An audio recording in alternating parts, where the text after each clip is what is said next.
નમસ્કાર વિદ્યાર્થી મિત્રો, તપોવન સાયન્સ એકેડમી આપનું હાર્દિક સ્વાગત કરે છે. હું સતીશ સોજિત્રા લઈને આવું છું આપના માટે ધોરણ 11નું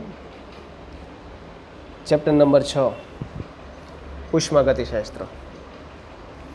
મિત્રો, છેલ્લા લેક્ચરની અંદર આપણે મુક્ત ઉર્જા અને સંતુલન અચળાંક વચ્ચેનો સંબંધ દર્શાવતું સૂત્ર, એ ઉપરાંત ઉષ્માગતિશાસ્ત્રના બીજા નિયમની ઉપયોગિતા અને મર્યાદા વિશે ચર્ચા કરી.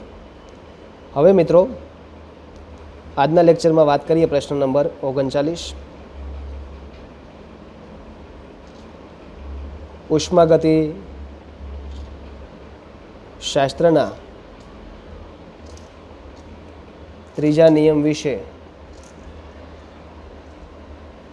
ટૂંકમાં નોંધ લખો અથવા ઉષ્માગતિ શાસ્ત્રનો ત્રીજો નિયમ સમજાવો. મિત્રો, ઉષ્માગતિ શાસ્ત્રનો ત્રીજો નિયમ તો સામાન્ય રીતે પદાર્થની એન્ટ્રોપીનું મૂલ્ય તાપમાનના વધારા સાથે વધે છે. આપણે શીખી ગયા જેમ તાપમાનનો વધારો થાય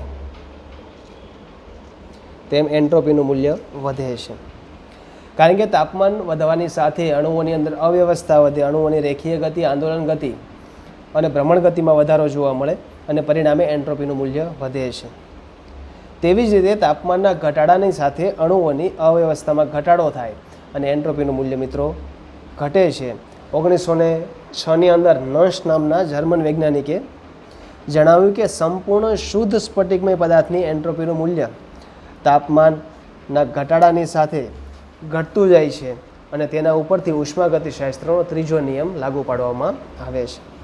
તો સામાન્ય બેઝિક માહિતી છે કે તાપમાનનો વધારો કરીએ એમ એન્ટ્રોપી વધે, કારણ કે અવ્યવસ્થા વધે, આંદોલન ગતિ, રેખીય ગતિ અને ભ્રમણ ગતિના મૂલ્ય વધે છે. આના કરતાં વિરોધી પરિસ્થિતિની વાત કરીએ તો તાપમાનનો ઘટાડો કરીએ એમ એન્ટ્રોપી ઘટે, કારણ કે આ ત્રણેય મૂલ્ય ઘટે છે. નર્સ નામના વૈજ્ઞાનિકે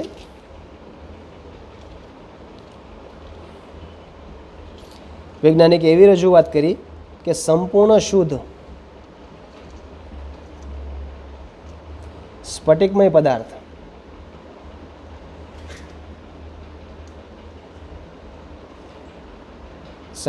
સ્ફટિકમય પદાર્થની એન્ટ્રોપીનું મૂલ્ય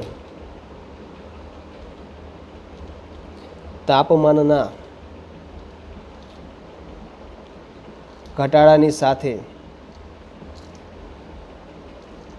ઘટતું જાય છે અને એના ઉપરથી ઉષ્માગતિશાસ્ત્રનો ત્રીજો નિયમ રજૂ થયો. ત્રીજો નિયમ ખાસ ધ્યાનમાં રાખવાનો.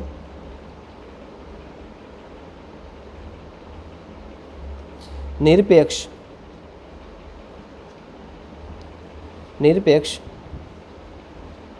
શૂન્ય તાપમાને સંપૂર્ણ શુદ્ધ સ્ફટિકમય પદાર્થની સંપૂર્ણ શુદ્ધ સ્ફટિકમય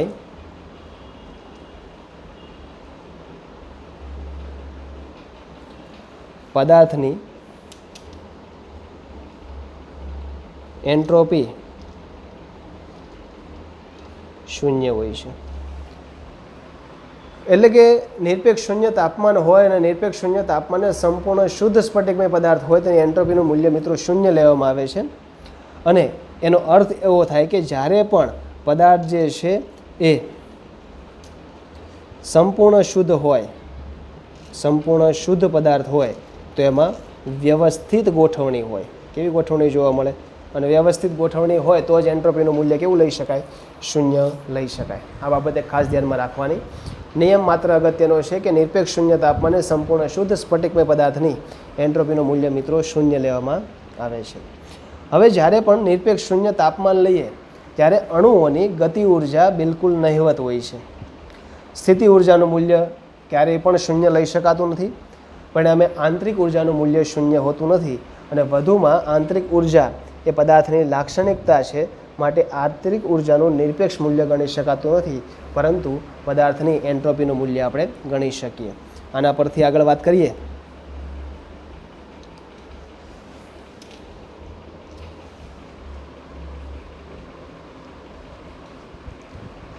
નિરપેક્ષ શૂન્ય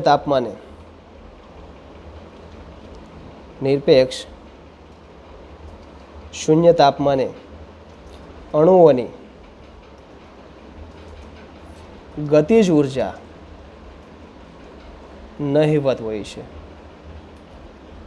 કારણ કે સંપૂર્ણ સ્ફટિકમય પદાર્થ છે. પરંતુ સ્થિતિજ ઉર્જા શૂન્ય લઈ શકાતી નથી. અને આપણે શીખા આંતરિક ઉર્જા હોય તો ગતિ ઉર્જા પ્લસ સ્થિતિ ઉર્જાનો સરવાળો, માટે આંતરિક ઉર્જા પણ શૂન્ય હોતી નથી. કારણ કે ગતિ ઉર્જા નહિવત છે, પરંતુ સ્થિતિ ઉર્જા દર્શાવે છે, માટે આંતરિક ઉર્જાને આપણે શૂન્ય લઈ શકતા નથી. પરિણામે આંતરિક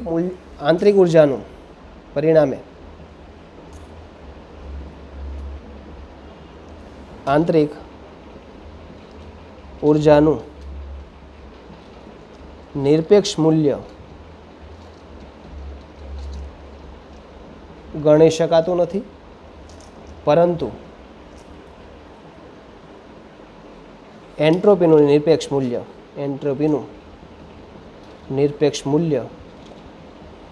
ગણી શકાય છે.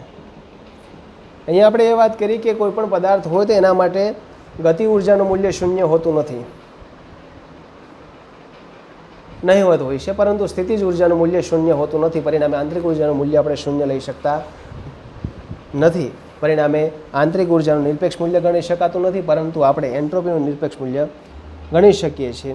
હવે એક મોલ પદાર્થની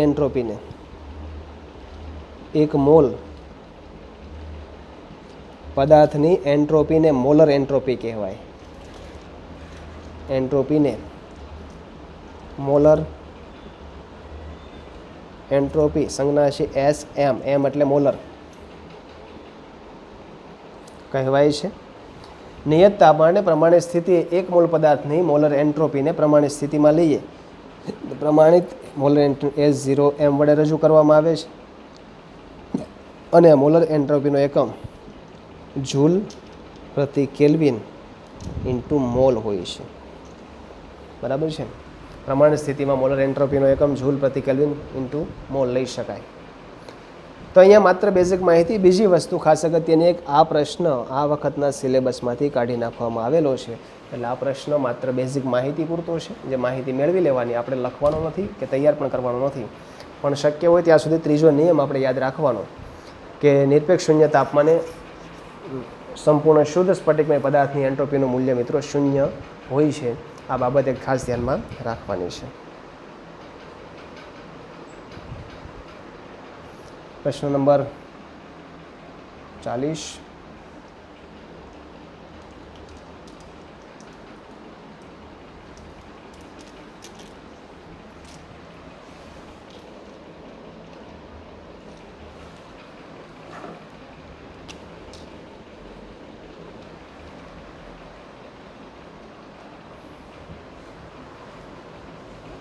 પદાર્થની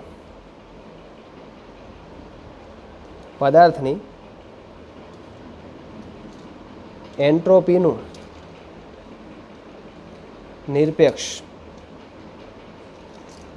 મૂલ્ય ગણી શકાય છે. હમણાં જ આપણે વાત કરી, પરંતુ તેની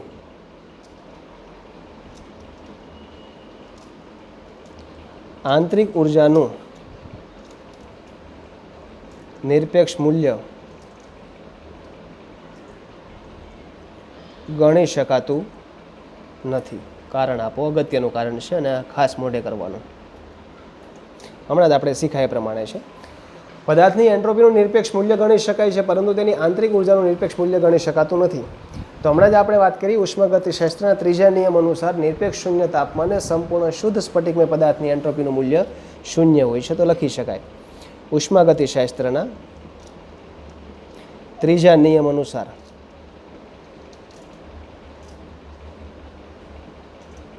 નિરપેક્ષ શૂન્ય તાપમાને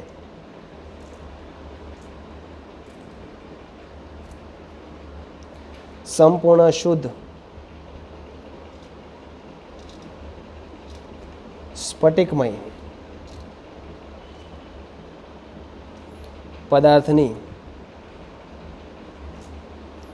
એન્ટ્રોપીનું મૂલ્ય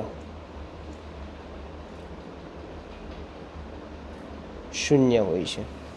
આના અનુસંધાનમાં આપણે એવું કહી શકતા હતા કે શૂન્ય તાપમાન હોય, નિરપેક્ષ શૂન્ય તાપમાન હોય ત્યારે ગતિ ઉર્જાનું મૂલ્ય નહિવત હોય છે, બરાબર છે, પરંતુ સ્થિતિ ઉર્જાનું મૂલ્ય શૂન્ય લઈ શકાતું નથી. માટે આંતરિક ઉર્જા જે છે એનું મૂલ્ય આપણે ગણી શકતા નથી. એ જ બાબતોનો આપણે અભ્યાસ કરીએ છીએ. આ નિયમની મદદથી કોઈ પણ શુદ્ધ સ્ફટિકમય પદાર્થ હોય એ ઘન પદાર્થની એન્ટ્રોપીનું નિરપેક્ષ મૂલ્ય વાતાવરણના તાપમાનના આધારે ગણી શકાય, બરાબર છે. ધારો કે કઈ રીતે ગણી શકાય? તો ધારો કે કોઈ સ્ફટિકમય પદાર્થની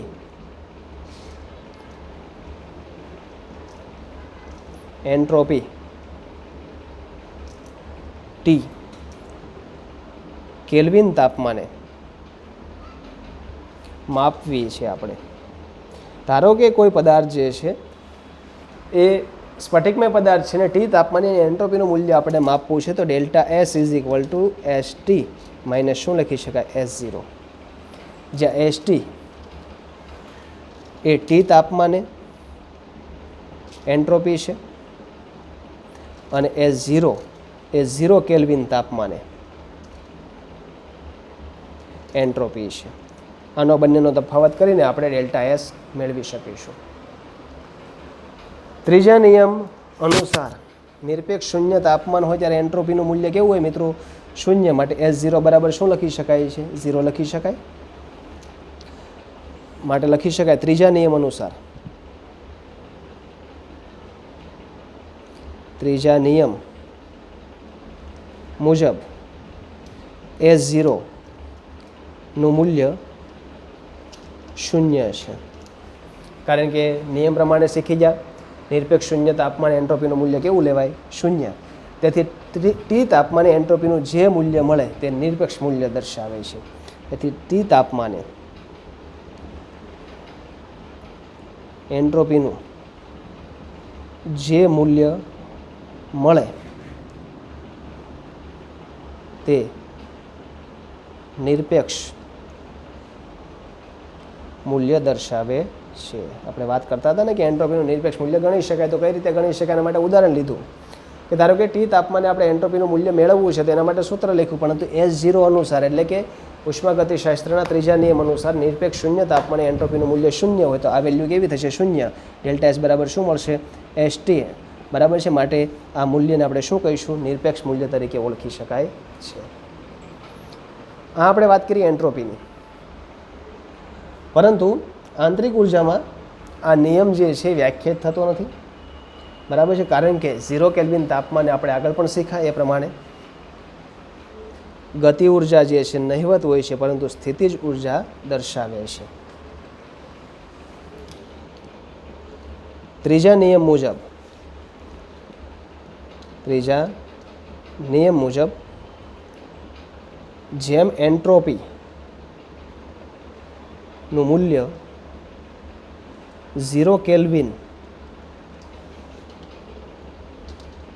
તાપમાને શૂન્ય લેવામાં આવે છે તે પ્રથમ નિયમમાં આંતરિક ઉર્જા માટે વ્યાખ્યાયિત નથી, એટલે કે એના માટે લાગુ પાડી શકાતું નથી. વધુમાં જાણ કરીએ તો વધુમાં 0 કેલ્વિન તાપમાને પદાર્થની ગતિજ ઉર્જા નહિવત હોય છે, પણ સ્થિતિજ ઉર્જા હોય છે. એટલે કે સ્થિતિ ઉર્જા તો દર્શાવે છે, એનું મૂલ્ય આપણે શૂન્ય લઈ શકતા નથી. માટે આપણે આંતરિક ઉર્જાનું મૂલ્ય શૂન્ય લઈ શકાતું નથી. તેથી આંતરિક ઉર્જાનું નિરપેક્ષ મૂલ્ય માપી શકાતું નથી.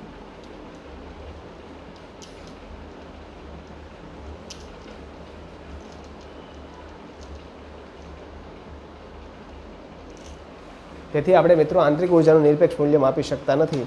આ ખાસ અગત્યનું છે, બરાબર છે, ખાસ અગત્યનું કારણ છે, એટલે ધ્યાનમાં રાખવાનું. સામાન્ય વાત કરી છે, બરાબર છે. 0 કેલ્વિન તાપમાને આંતરિક ઉર્જા આપણે એવું શીખ્યા ગયા હતા કે આંતરિક ઉર્જા બરાબર ગતિજ ઉર્જા પ્લસ સ્થિતિજ ઉર્જા. ધારો કે આ નહિવત છેલ્લાને 0 લઈએ, પરંતુ શું દર્શાવે છે? સ્થિતિજ ઉર્જા. માટે આનું મૂલ્ય શૂન્ય લઈ શકાતું નથી. આ બાબત એક ખાસ ધ્યાનમાં રાખવાની છે. ત્યાર પછી પ્રશ્ન નંબર 41.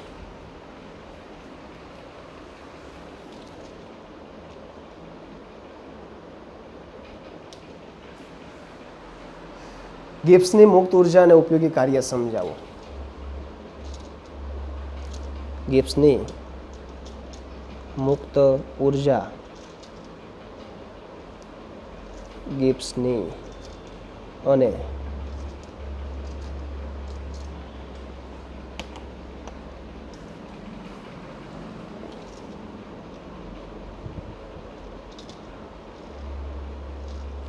ગિબ્સની મુક્ત ઉર્જા અને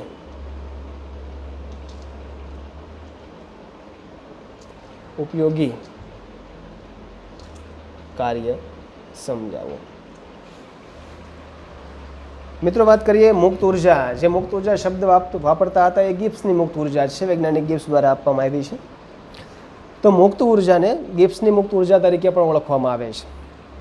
મુક્ત ઉર્જાનો ફેરફાર ડેલ્ટા જીનું મૂલ્ય રાસાયણિક પ્રક્રિયામાં આપમેળે થવાની વૃત્તિનું પરિણામ છે. જે આપણે આગળ શીખી ગયા છે કે રાસાયણિક પ્રક્રિયા જો આપમેળે થતી હોય તો ડેલ્ટા જીનું મૂલ્ય આપણે માઇનસ લેતા હતા, ઋણ હોય ત્યારે પ્રક્રિયા આપમેળે કહી શકાય.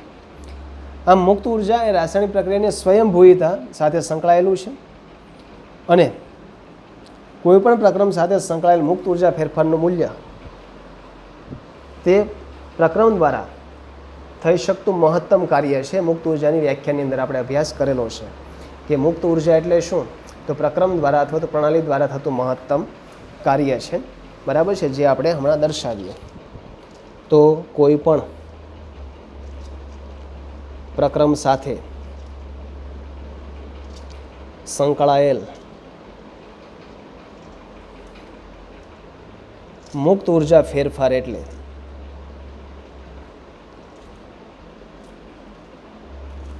ફેરફારનું મૂલ્ય તે પ્રક્રમ દ્વારા થઈ શકતું મહત્તમ કાર્ય છે.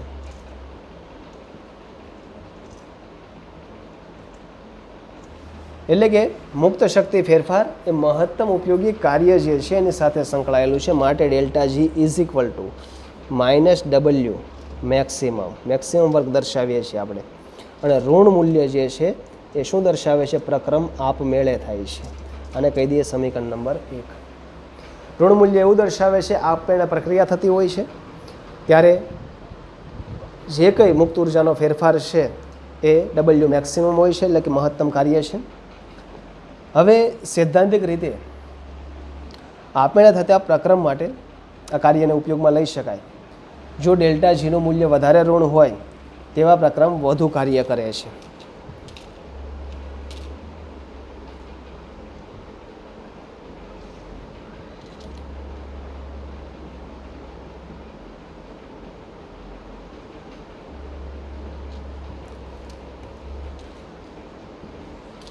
ડેલ્ટા જીનું મૂલ્ય મિત્રો ઋણ હોય, ઋણ, તો મહત્તમ કાર્ય થાય છે, આપણે એવું કહી શકીશું. જેટલું વધારે ઋણ મૂલ્ય એટલું વધારે મેક્સિમમ કાર્ય થાય છે. હવે આ જ લાગુ પાડીએ આપણે વિદ્યુત રાસાયણિક કોષ માટે. તો વિદ્યુત રાસાયણિક કોષ કાર્યરત હોય ત્યારે થતું વિદ્યુત કાર્ય એટલે કે W વિદ્યુત, બરાબર છે, એ કોષની રાસાયણિક પ્રક્રિયા સાથે સંકળાયેલા મુક્ત ઉર્જા ફેરફાર બરાબર હોય છે. માટે ડેલ્ટા G બરાબર શું લખી શકાય? W વિદ્યુત. આ સમીકરણ નંબર શું કહી શકીશું? 2. આપમેળે થતા પ્રક્રમ માટે વિદ્યુતીય કાર્ય હોય તેના માટે W વિદ્યુત દ્વારા એને દર્શાવી શકાય. હવે વાત કરીએ કોષ દ્વારા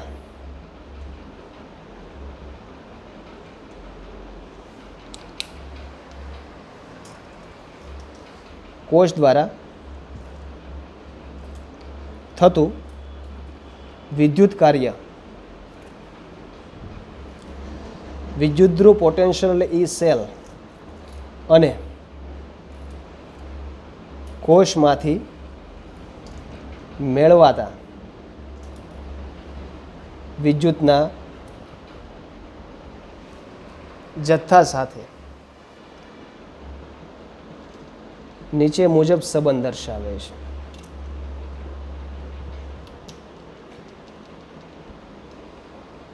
W વિદ્યુત બરાબર -NF E સેલ. સમીકરણ નંબર કહી દઈશું 3. W વિદ્યુત બરાબર -NF E સેલ છે. આ સૂત્ર પણ અગત્યનું, આ સૂત્ર પણ અગત્યનું છે. મેઇન સૂત્ર તો આ જ અગત્યનું છે, એક્ઝામ્પલ માટે અગત્યનું છે. જે આપણે આગળ શીખાતા N બરાબર વિદ્યુત પરિપથમાં વહેતા ઇલેક્ટ્રોનની સંખ્યા, F બરાબર ફેરેડે અચળાંક ને E સેલ એટલે કોષનો પોટેન્શિયલ છે. સમીકરણ 2 અને 3 પરથી લખી શકાય. સમીકરણ 2 અને 3 પરથી લખીએ તો W વિદ્યુત બરાબર શું છે? Delta G. તો સમીકરણ 2 અને 3 પરથી ડેલ્ટા G બરાબર -NF E સેલ. આ સૂત્ર ફરજિયાત મોઢે કરવાનું, ફરજિયાત એક્ઝામ્પલ માટે. અને 12થની અંદર એક ચેપ્ટર આવે છે, એ ચેપ્ટર માટે આ સૂત્ર મોસ્ટ ઇમ્પોર્ટન્ટ અને ઘણા બધા પ્રશ્નો આમાંથી પૂછી શકાય છે, બરાબર છે. આ બાબતે ખાસ ધ્યાનમાં રાખવાની છે. તો મિત્રો આ પ્રમાણે આપણે વાત કરી ગિબ્સની મુક્ત ઉર્જા અને એનું ઉપયોગી કાર્ય. તો આપણે મુક્ત ઉર્જાની અંદર એવું શીખી ગયા કે મુક્ત ઉર્જા જે છે મહત્તમ કાર્યમાં વપરાય છે, અથવા તો પ્રક્રમનું મહત્તમ કાર્યમાં થતા ઉર્જાના ફેરફારને મુક્ત ઉર્જા ફેરફાર કહીશું. માટે W મેક્સિમમ લીધું આપણે. માઇનસ નિશાની આપમેળે થતા પ્રક્રમ માટે દર્શાવે છે. પછી ધારો કે વિદ્યુતીય કાર્ય થતું હોય તો ડેલ્ટા G બરાબર W વિદ્યુત લખી શકાય. હવે કોષ દ્વારા થતું વિદ્યુતીય કાર્ય અને કોષના પોટેન્શિયલ અને વિદ્યુતના જથ્થા સાથે સંબંધ દર્શાવે તો W વિદ્યુત બરાબર -NF E સેલ થશે. સમીકરણ નંબર 3 અને 2 ને સરખાવી દીધું તો ડેલ્ટા G બરાબર -NF E સેલ. અને જો પ્રમાણિત સ્થિતિ હોય તો અહીંયા E0 સેલ એવો શબ્દ વાપરવામાં આવે છે. પ્રમાણિત સ્થિતિનો કોષ પોટેન્શિયલ લઈએ તો E0 સેલ, નહીંતર શું આવે? E cell. આ સૂત્ર મોસ્ટ ઇમ્પોર્ટન્ટ અને ખૂબ જ અગત્યનું છે. મિત્રો અહીંયા સાથે આ ચેપ્ટરની થિયરિકલ પોર્શન પૂરો થાય છે. હવે મિત્રો આપણે આગળના લેક્ચરની અંદર વાત કરીશું ઉદાહરણ અને સ્વાધ્યાયના એક્ઝામ્પલની. માટે ઉદાહરણ અને સ્વાધ્યાયના એક્ઝામ્પલ માટેની નોટબુક આપણે બનાવીએ છીએ. એ નોટબુક મિત્રો આપણે તૈયાર રાખવાની છે.